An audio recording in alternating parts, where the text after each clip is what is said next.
Welcome back to Joe Stunner Boxing. I finally got around to watching the Louis Theroux interview with Anthony Joshua in its entirety. And to be honest with you, if you're a boxing fan and you know about AJ and his fights, there isn't a great deal there. I mean, there's nothing new, really. I suppose it's a very good overview for people who sort of know the name but didn't really know the man. Did we get to know the Joshua beneath the surface? Not really.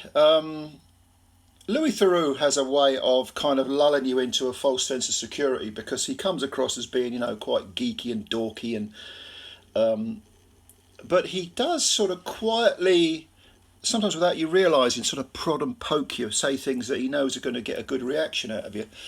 He's been doing the interview thing for years. He's been making documentaries for years. Many of them are really, really excellent. The most famous is probably the Jimmy Savile one. He made a movie called My Scientology Movie, which is very revealing about Scientology and the attitudes it has towards people. But this interview was like 30 minutes, 35 minutes, and he didn't really get under the skin of Joshua. He started off, one of the first things he said was, he started quoting Tyson Fury. Joshua's a dosser, Joshua's a bodybuilder, and blah, blah, blah. It looked to me like, he did it with his usual deadpan expression. It looked like he was trying to sort of rattle Joshua into, or perhaps testing the waters to see how annoyed Joshua would get and what he's got to say about these things. But Joshua didn't bite. Joshua just says, "Oh, you sound like a Fury fan," which I suppose he did in a sense. But there was talk of him. 2009, as you probably know, he said he was in Reading jail. I didn't realise it was Reading. He's in good company. Oscar Wilde was there. Have a look on TripAdvisor. You'll see his review. He said, I was there because of weed. I was selling weed. I don't know what he said. What did he have on him? A couple of pounds of weed or something. And he was pulled over for speeding. And Louis said, "Well, you had a ton of, you had like a slab of weed in your car and you're speeding. What the hell are you doing that for?" And then Joshua said, "Well, wrong complexion, wrong connections. If I'm doing 20, they're going to stop me because I'm a big black man." Now, it would have been interesting if Louis had jumped. It would have been interesting if Louis had jumped in on that point and talked about race, because Joshua has made some, comments about Black Lives Matter, and some racial comments, which he's entitled to do, whether you agree or disagree with him.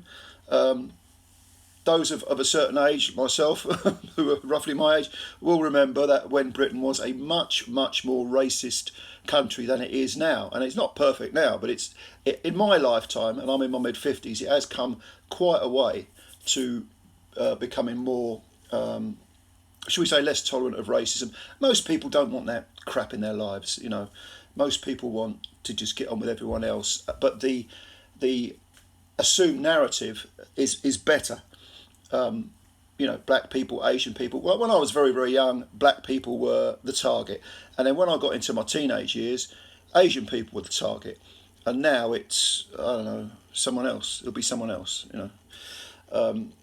It's always existed, but generally speaking, things are better than they were.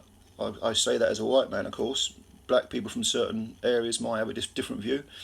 But it would have been interesting to get Joshua's take on that, because he's from Watford, which it's not a ghetto. I know Watford well. I'm from North London. My grandparents lived in St Albans, which is the other side of Watford. I know Watford very well. I know all of that sort of stretch going from North London all the way up to sort of Luton. And it would have been interesting to if Louis had sort of prodded and poked him about that issue, because Joshua actually did allude to it. You also saw him going back to Watford and meeting up with friends, and he had his photos taken with some kids and all that sort of thing. It's all good. And he talked about being arrested, when he was arrested, when he was in prison, making that decision. He said he was on half a dozen spliffs a day when from the age of 13.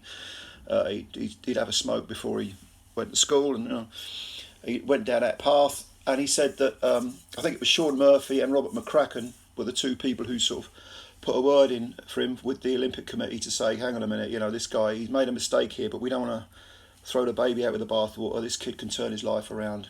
And Joshua was very, very grateful for those opportunities. That's how he came across. And he spoke about, you've got to give back. If you have success, unless you're a psychopath or you just don't care about other people, you have no empathy for anyone else, you have to give back. And some people, are in a position where they can help themselves. Other people aren't.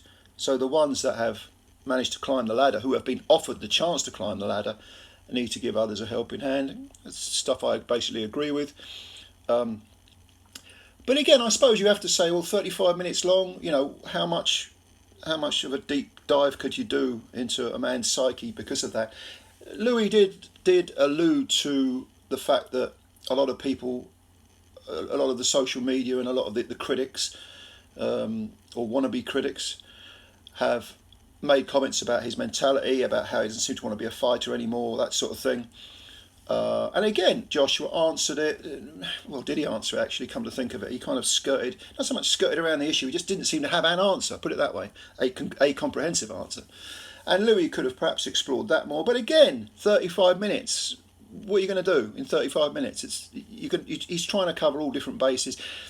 The interview took place around about the time of the Jermaine Franklin fight, and Louis, made comments that post-fight everything seemed a bit subdued and mooted, and Joshua spoke after the fight of letting people down. I mean, this is nothing new if you follow the fights and you follow Joshua's career.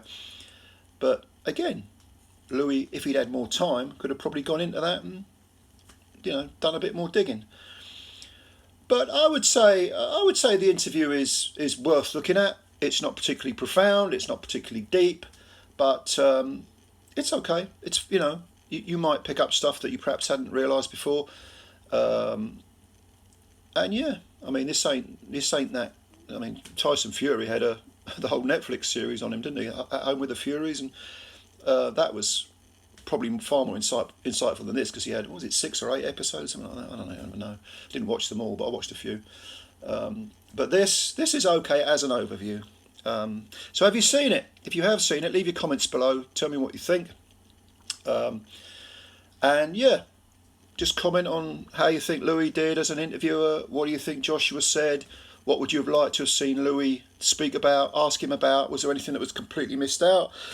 And leave your comments below. And of course, as always, thank you for your time. Subscribe to the channel if you're new and hit the like button, and I'll catch you later. Spread the word about Joe Stunner Boxing. You know it makes sense. Bye for now.